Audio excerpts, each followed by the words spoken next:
"You're done?" That's all he said. No warning, no explanation. Just that stupid little shrug he always gave when he was pretending something was just business. Like he hadn't spent the last 6 months slowly erasing her name from every win the department ever had. Like he didn't know full well that she'd rewritten the entire vendor risk framework, while he was too busy getting his teeth whitened for LinkedIn headshots. Michelle stared at Darren across the table in that stale little conference room that still smelled like off-brand dry erase markers and panic sweat. His tie was crooked. He always wore it like that, trying to look effortless. "Departmental realignment," he said, as if that explained anything. As if she were a piece of old software that just needed uninstalling. Her knuckles tightened on the manila folder she'd brought to the meeting: performance audits, process flows, dated vendor review templates. She had come to that check-in ready to propose a streamlining strategy. Instead, she was being streamlined out the damn door. She didn't give him the satisfaction of a response. Just blinked, slowly, like she was watching a deer wobble into oncoming traffic. Then, as calm as a glass of cold water, she said, "I'd like 5 minutes to finalize my documentation." Darren waved a hand like he was bored already. "Sure, just leave your badge." She walked out of that building with a cardboard box, and her dignity folded neatly on top. Not a tear, not a curse. Just the soft sound of office carpet under her shoes and 1,000 silent observations screaming behind her eyes. Because Michelle wasn't stupid. She'd noticed things he'd hoped no one would remember. Things like the late-night approval he slipped past procurement for that consulting firm that didn't even have a website, how the vendor billing system was manually overridden on a holiday weekend when no one else was in the office, or that time he insisted the controls team skip the redundant reconciliation step to improve speed to client. Speed, her ass. That night, she didn't cry. She didn't drink. She opened her laptop, logged into the offboarding portal, and began writing. Her exit report was surgical, cold, precise. No drama, no adjectives, just dates. Numbers, names. Paragraph 3 wasn't a smoking gun. It was the blueprint to where the body was buried. She flagged a line no one had dared touch in years. Unapproved expenditure, vendor X99 override by executive exception, unverified. She included the timestamp, the alias, the badge ID. She didn't write with spite. She wrote with purpose. The kind of purpose that makes quiet people dangerous. Kind of purpose that doesn't scream in a meeting room, but whispers through legal audit trails like a ghost in the walls. And here's the thing, most people never notice quiet until it echoes. Oh, and while I've got you, if you've made it this far into the story, don't be part of the 93% who ghost watch without subscribing. It's like eating all the fries and leaving the ketchup out of spite. Hit that like button too. Tells the team to keep digging for stories like this. All right, back to it. When she hit submit, her hands didn't even shake. Report uploaded. CC'd to legal, HR, and internal audit. All by the book. Then she shut her laptop and went to bed like a woman who just filed a tax return with quiet satisfaction and the lingering hope someone somewhere would check the math. But Michelle wasn't just done with Darren. She just started the countdown. Michelle had always been meticulous. Her brain didn't do loose ends. Even on her way out the door, she felt compelled to close every tab, reconcile every folder, scrub every dotted line until it gleamed like glass. It wasn't about pride.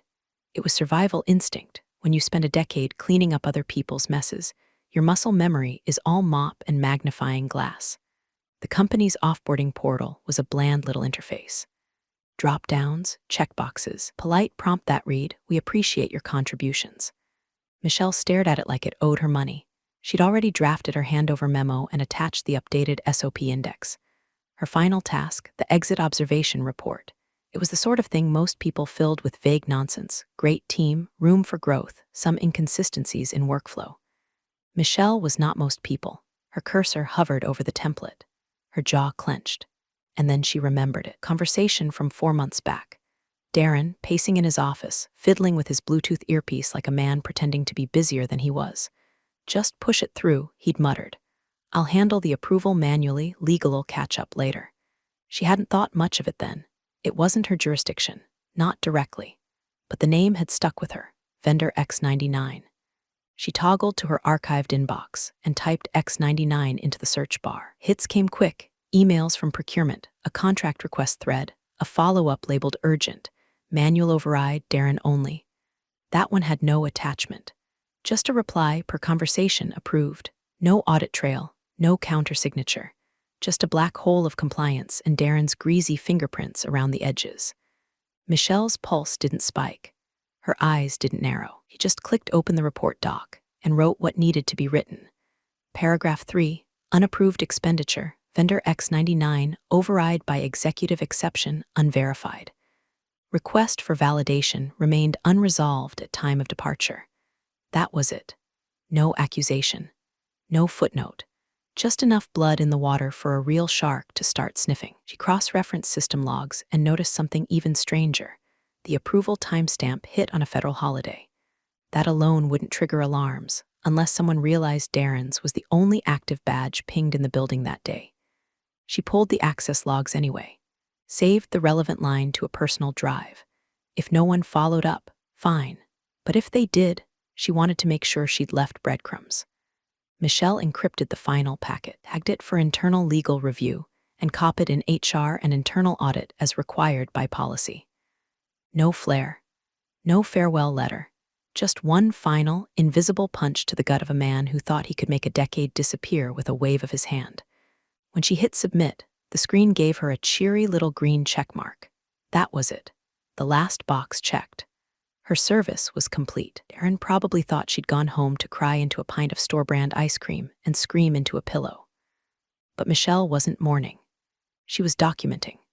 And somewhere deep in the veins of Veritax systems, a quiet infection had just entered the bloodstream, coded in clear language, wrapped in policy, and waiting for someone with clearance and curiosity to open the file and ask one very simple question. Who the hell is vendor X99? Why does the only signature on it belong to a man who said she was redundant? Saturday morning, Michelle was cleaning out her garage when her phone buzzed. Unknown number. She almost let it go to voicemail, but something in her gut told her to pick up. Michelle, it's Ray from procurement. Ray Ellison, mid-50s. Wore Argyle socks with boat shoes and spent most of his time in meetings pretending not to nap. Michelle hadn't spoken to him since the holiday party last year when he got drunk on 2 Zimas and ranted about cost center cannibalism. What's up, Ray?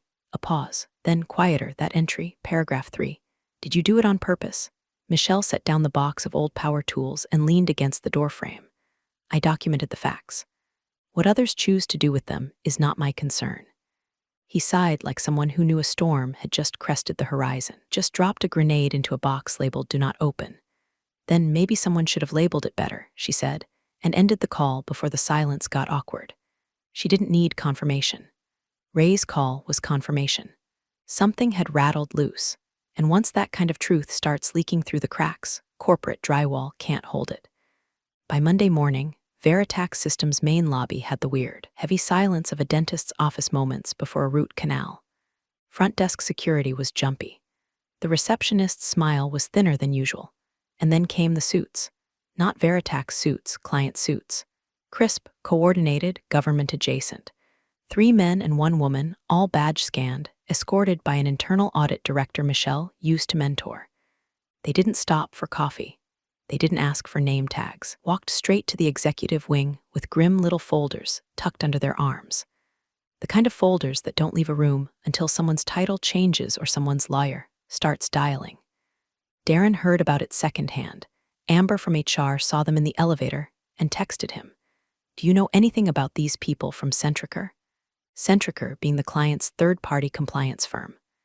Darren didn't reply. He was already halfway through his lukewarm Starbucks when his hands started to tremble. Not a lot.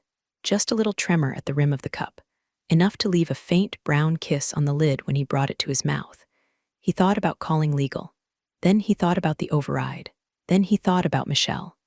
A subtle panic bloomed in his throat.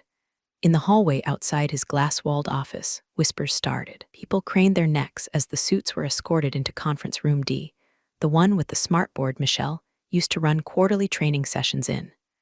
Someone swore they saw a Centrica logo on a binder. Someone else mentioned vendor reconciliation. Nobody said Michelle's name out loud, but you could feel her ghost walking the halls.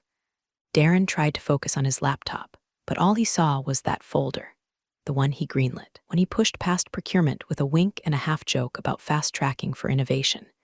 He didn't know Michelle had saved that email. Didn't know she still had the badge logs. Didn't know she drafted paragraph 3 like a sniper loads one last bullet. In the break room, an intern whispered, "Are they here for that unverified vendor?" Another shrugged. "I thought that was just a rumor." Darren heard it, through the walls, through the glass. And somewhere, beneath the silk tie and tooth-whitened smile, a man who had believed himself untouchable realized something was coming. And it wasn't quiet anymore. Darren had been avoiding conference room D all morning. He lurked in his office with the blinds half closed, half watching an Excel sheet he didn't understand and half listening for footsteps that might spell doom. But around 10:42 a.m., his assistant popped in with a knock that said this wasn't optional. "Compliance wants you in the D room," she mumbled, eyes doing that thing people do when they're pretending they didn't read the subject line of the meeting invite. He adjusted his tie, wiped his clammy palm on his chair, and stood like a man heading toward a firing squad he still hoped was just a misunderstanding. The door to conference room D opened, and it was like stepping into a crime scene that hadn't been taped off yet. At the far end of the table sat the client's lead auditor, a silver-haired, stone-faced man named Kaplan. Darren had met him once at a quarterly dinner and made a joke about regulatory fluff. Kaplan hadn't laughed. Next to Kaplan sat someone new, Dana Schultz, the newly appointed chief compliance officer from the client's side. Her expression read like a lawsuit, sharp, unsmiling, and legally binding. There was a single sheet of paper in front of her. He didn't speak right away. Kaplan gestured to a chair. "Thanks for joining us, Darren." Darren gave a thin smile, of course. "Anything I can clarify?" Kaplan leaned back. "Actually, yes. We're reconciling vendor authorization records across Q2 and Q3, specifically contracts outside the standard procurement flow." Darren felt a pressure build in his throat. "That's already been cleared. We fast-tracked some partners to align with service delivery timelines. All above board." Dana's lips pressed into something just shy of a smirk as she slowly turned the paper around. Michelle's exit report. Paragraph 3 was highlighted in neon yellow. "Unapproved expenditure, vendor X99 override by executive exception unverified." Kaplan slid a binder across the table. "Your override appears here. There's no accompanying documentation, no cost justification, no risk assessment, no compliance routing." "You explain that?" Darren blinked. "That was an internal adjustment. I believe IT had flagged it for exception." Across the room, Janet from IT coughed audibly. "We flagged it for delay, not exception. We never approved it. I sent that to procurement." Eyes turned. Janet, who usually avoided eye contact in lunch meetings, suddenly stood straighter. "Check the timestamp on our JIRA ticket, SVR 882. The hold note is logged. Never authorized a push." Kaplan's gaze didn't move. "So the override came from where then?" Darren floundered. "I mean, it's possible there was miscommunication." "Doubtful," Dana cut in, cool as frostbite. "There's a record of your badge being the only one in the system during the override. Admin keys accessed at 6:43 p.m. Sunday, July 2nd. Silence. In that moment, Darren felt the room turn against him, not with shouts or accusations, with process, the unstoppable machinery of documented truth. Kaplan tapped a pen against the table. "We're requesting your full override log, Darren.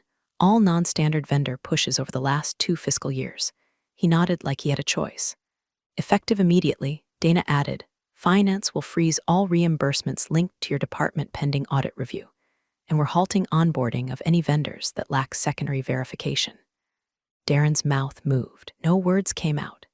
His VP buddy Mark, who had once slapped him on the back during happy hour and called him bulletproof, leaned in now, whispering something about legal exposure and chain of custody.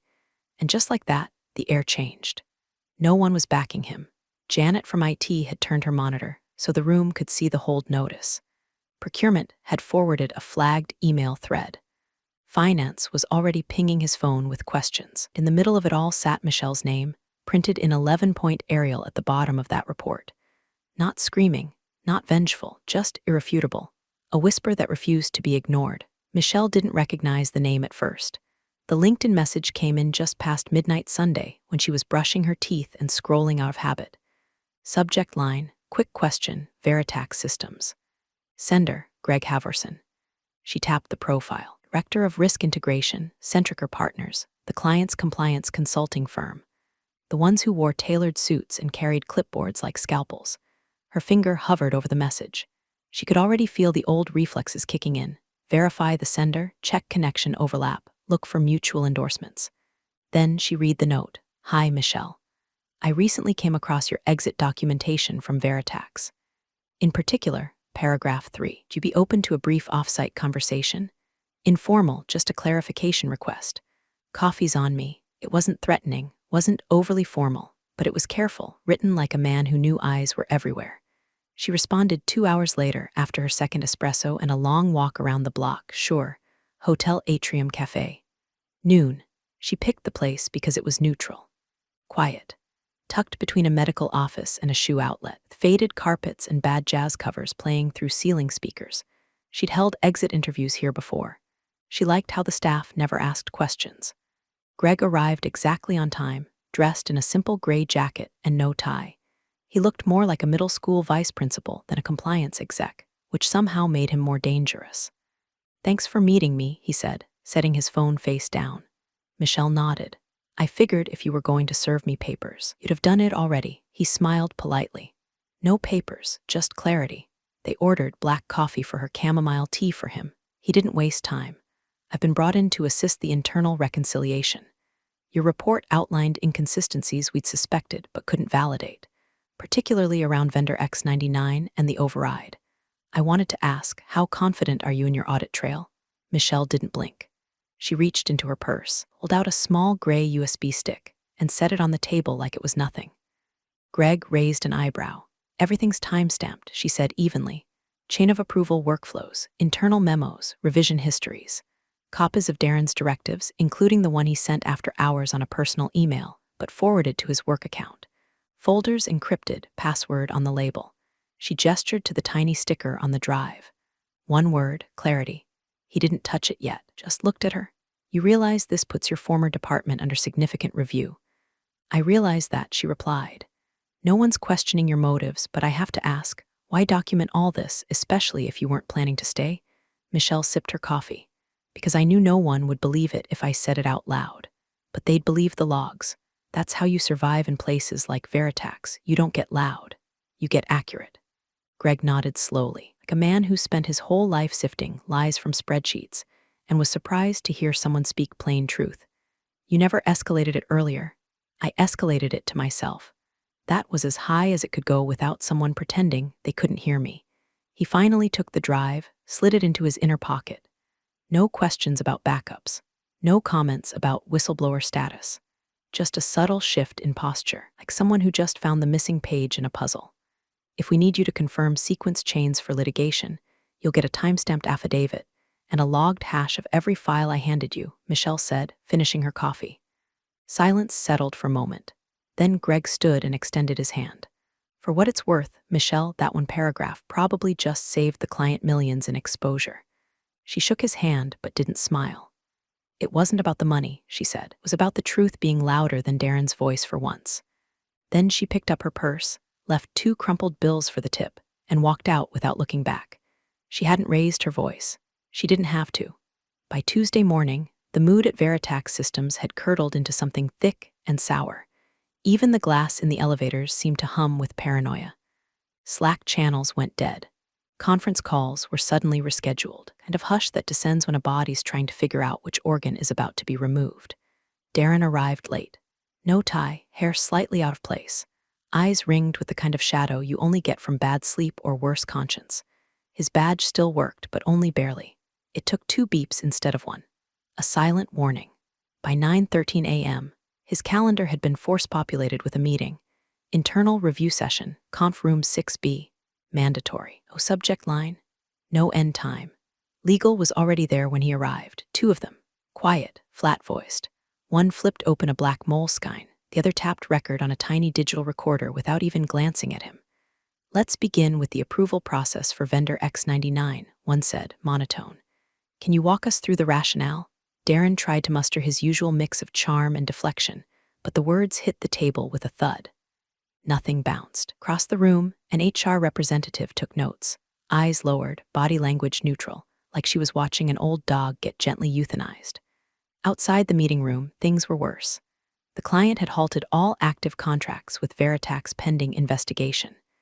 Their formal statement was crisp and surgical. Temporary suspension of engagement while internal compliance issues are reviewed in full. Translation: you're toxic until proven otherwise. Projects froze mid-delivery. Contractors went unpaid. A team in Austin lost their travel budget overnight and had to eat hotel cancellation fees out of pocket. And word began to spread, not just inside Veritax, but through the client's wider vendor network. The kind of reputational rot that doesn't just hurt this quarter, it lingers. Board members were notified late that afternoon. A scheduled quarterly governance call turned into a high-tension scramble. One director reportedly asked, "Is this tied to the override mentioned in the risk ledger?" Another asked flatly, "Is Darren still employed?" The CFO didn't answer. And while all this unfolded, while the company scrambled to plug leaks in a hull they hadn't realized was taking on water, Michelle sat in a small rented office across town, sipping lemon tea and checking her inbox. She had no schadenfreude, no champagne, no giddy texts to old coworkers. Just quiet. She read the client's formal notice. Read the internal memo leaked to her by an old colleague in accounting. All executive overrides suspended pending further review. Legal has begun mapping contract history against exit report discrepancies. 2 fiscal years. That's how far back they were digging. Not just Darren's override, not just vendor X99, but every sloppy exception, every rubber-stamped invoice, every time someone said it's fine. Michelle will catch it later and assumed her silence meant agreement, not exhaustion. She knew what they'd find. Half of it would be incompetence. The other half would be Darren convincing people that rules were suggestions and compliance was just a speed bump. It wasn't personal, until it was. Michelle leaned back, eyes drifting over the sunlight spilling across the carpet. She wasn't angry anymore. It had burned off somewhere between the moment he fired her and the moment legal pressed record. Now she just felt distant, not detached, not cold, just resolved. She had done her job, too well maybe, but exactly as it needed to be done. And now the building that Darren had built on shortcuts and charm was beginning to lean, creak, and groan, not because she pushed it, but because she stopped holding it up. Conference Room C was different from the others, not just bigger but colder. Sound got swallowed in there. Laughter sounded fake. Truth sounded loud. The kind of place where promotions happened in the morning and terminations happened by lunch. The walls were lined with portraits of former CEOs, each one staring like they regretted something, or everything. It was Thursday, day 4 of the unraveling, and the mood was brittle. The chief compliance officer, Dana Schultz, sat at the head of the long table, hands folded like origami and a single sheet of paper in front of her. To her left sat Kaplan, the client's lead auditor, who hadn't spoken much since arriving but whose silence had now taken on the weight of a sermon. To her right, 2 internal compliance officers, both ex-military, judging by their posture. No nonsense. Badge scanners on their hips, laptops open, gloves off. And across from them, Darren looked like someone who'd been forced to skip 7 steps on the Kubler-Ross grief cycle and go straight to dehydrated. His shirt was wrinkled, collar open, skin sallow, hands twitchy. He wasn't alone. Mark, his VP pal, sat beside him, pale, sweating through his undershirt, still holding out hope that throwing someone under the bus could save his own kneecaps. Dana tapped the paper once. "This entry," she said quietly, was flagged by someone who understood exactly what it meant. She turned it so everyone could see. Michelle's exit report, paragraph 3. The yellow highlighter had dulled slightly from age, but the ink was still crisp. Unapproved expenditure, vendor X99 override by executive exception unverified. Kaplan finally spoke. His voice was dry as file cabinets. "Darren, care to explain this entry?" Silence. Darren blinked like he'd been hit with stage lights, opened his mouth, closed it, tried again. "I don't recall the specifics," he said weakly. "There were a lot of vendors. Things move quickly." Dana tilted her head. "Funny, according to this, things moved on a federal holiday. July 2nd. Systems were closed, but the override still processed." Kaplan gestured, and one of the compliance officers stood, clicking something on his laptop. The projector came alive. A badge log filled the screen. Access ID 1132D. Timestamp 6:43 p.m. Location Terminal 9A. Role Executive. Override Manual. Darren's badge, the only one active in the system. No assistant, no cosign, no review queue. Kaplan didn't say a word. He didn't need to.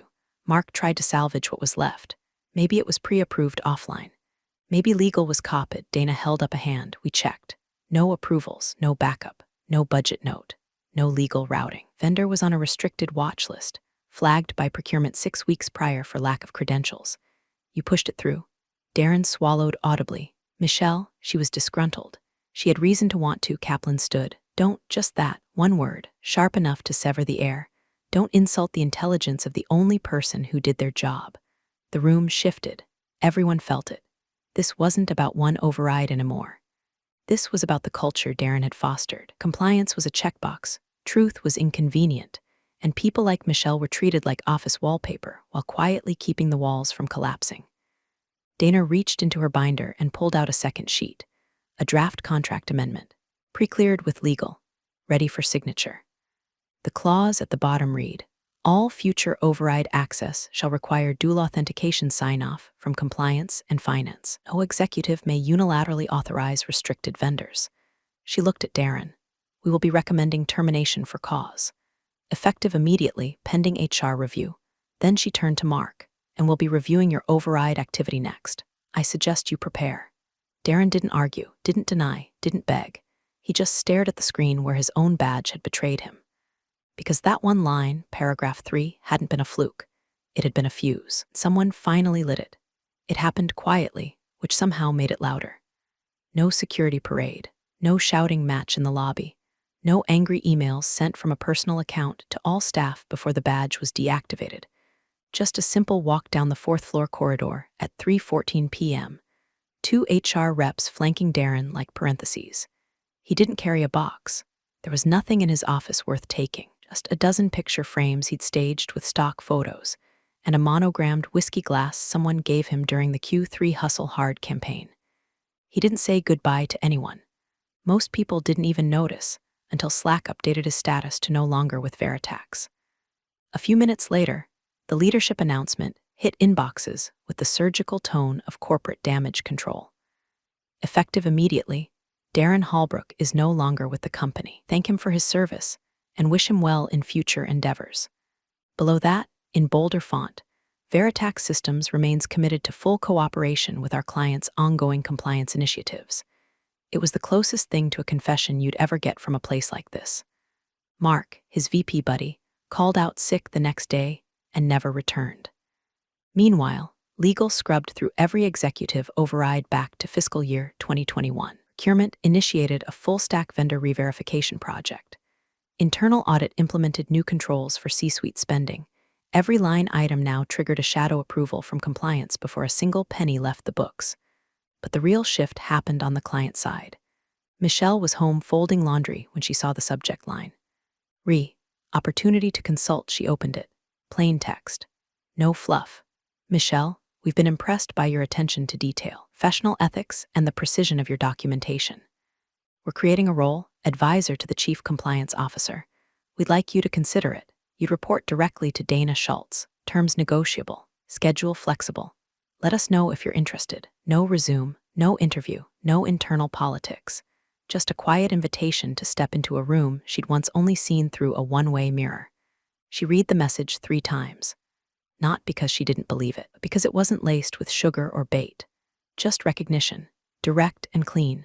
The kind of email people like Darren never got, no matter how many golf rounds they played or how many executive retreats they smarmed their way through.